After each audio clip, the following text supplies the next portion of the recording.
que sintomas ou que sinais, ou ainda assim sinais e sintomas, podem indicar que eu estou diante de um declínio hormonal?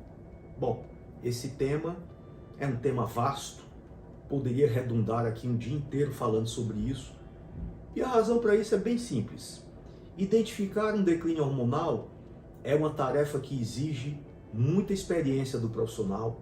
Ele tem que ter o hábito de trabalhar com a hormonologia, ele tem que ter a mente, os olhos e os sentidos treinados para detectar as sutilezas que estão por trás de um dado declínio hormonal, e principalmente o médico que trabalha com a hormonologia, ele tem que ser capaz de compreender que os hormônios, como exercem efeitos de anabolismo, de construção, de restauro e de reparo muito semelhantes, vão trazer também para nós um problema muito importante: o alto grau de inespecificidade, o alto grau de semelhança que um dado declínio hormonal pode trazer com um outro declínio hormonal. Por isso que esse diagnóstico correto e, obviamente, uma estratégia terapêutica corretos vão demandar um alto grau de experiência clínica desse profissional,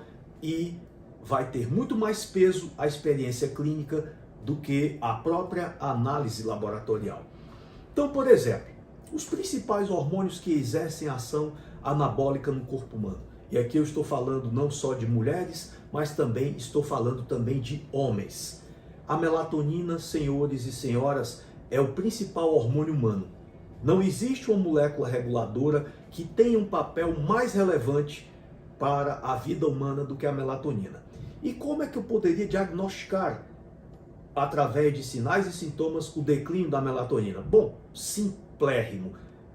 Peça para o paciente reportar como é que é a qualidade do seu sono.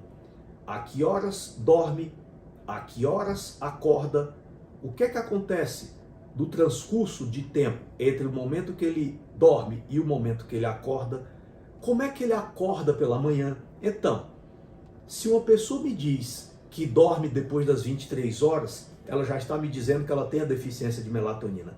Porque para a melatonina atingir um pico na madrugada e exercer os seus efeitos biológicos, ela precisa começar a ser produzida pelo menos a partir de 8 ou 9 horas da noite. E a condição para produzir a melatonina é o indivíduo estar dormindo. O simples fato de uma pessoa ultrapassar o deadline de 23 horas já pode ser um indicativo de que essa pessoa já está diante de uma insuficiência na produção de melatonina.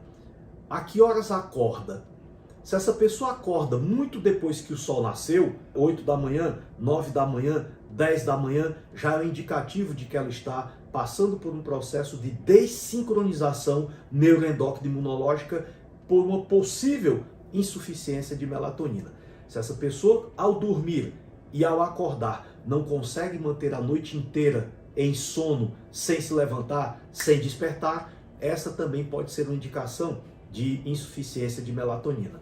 Situações como cansaço excessivo, irritabilidade, sensação de que aquele rosto está sofrido, está cansado, que aquela noite de sono não foi suficiente, todos esses elementos podem marcar clinicamente uma insuficiência de melatonina. Hormônio D. O hormônio D é um hormônio que exerce ações em todo o corpo humano. Portanto, qualquer sinal, qualquer problema em qualquer parte do corpo pode indicar uma insuficiência de vitamina D, ou como eu gosto de chamar, porque não é uma vitamina, de hormônio D. O hormônio D exerce mais de 80 funções anabólicas de reparo no corpo humano. E eu poderia elencar de todos os problemas que podem ser gerados a partir de uma queda dos níveis de vitamina D, problemas com a imunidade, aumento da vulnerabilidade a infecções, facilidade de adquirir resfriados, gripes, infecções oportunísticas, crises de herpes, pessoas que passam a ter uma percepção de que sua imunidade está diminuída. Nós podemos ter por trás desses fenômenos uma insuficiência de hormônio D. Tireoide, nossa, é um mundo, é um universo. A tireoide, principais problemas: incapacidade de perder peso, facilidade para ganhar peso, baixa autoestima, depressão, principalmente marcadamente matinal, oscilações nos níveis de energia, intolerância ao frio, depressão sem uma causa nítida ou bem estabelecida. Então existe uma miríade de problemas que podem estar associados a um declínio de T3, tanto em homens quanto em mulheres.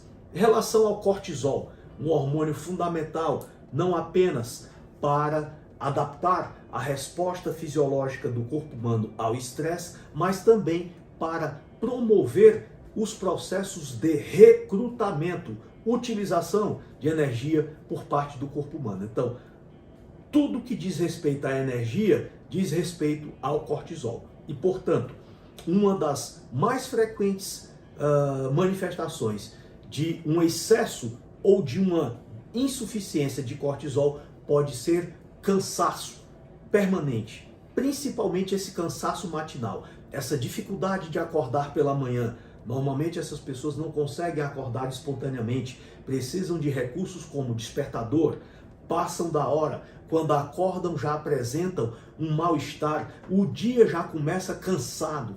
Durante o dia percebem oscilações nos níveis de energia, esses vales e picos que ocorrem às vezes no final da manhã, às vezes na própria fase de despertar já acordam cansados, outras vezes depois do almoço, no final da tarde, quando o indivíduo passa a ter percepção de que a energia está oscilando ao longo do dia, nós podemos sim estar diante de uma desregulação nas suprarrenais, provocando produção ou excessiva ou insuficiente de cortisol.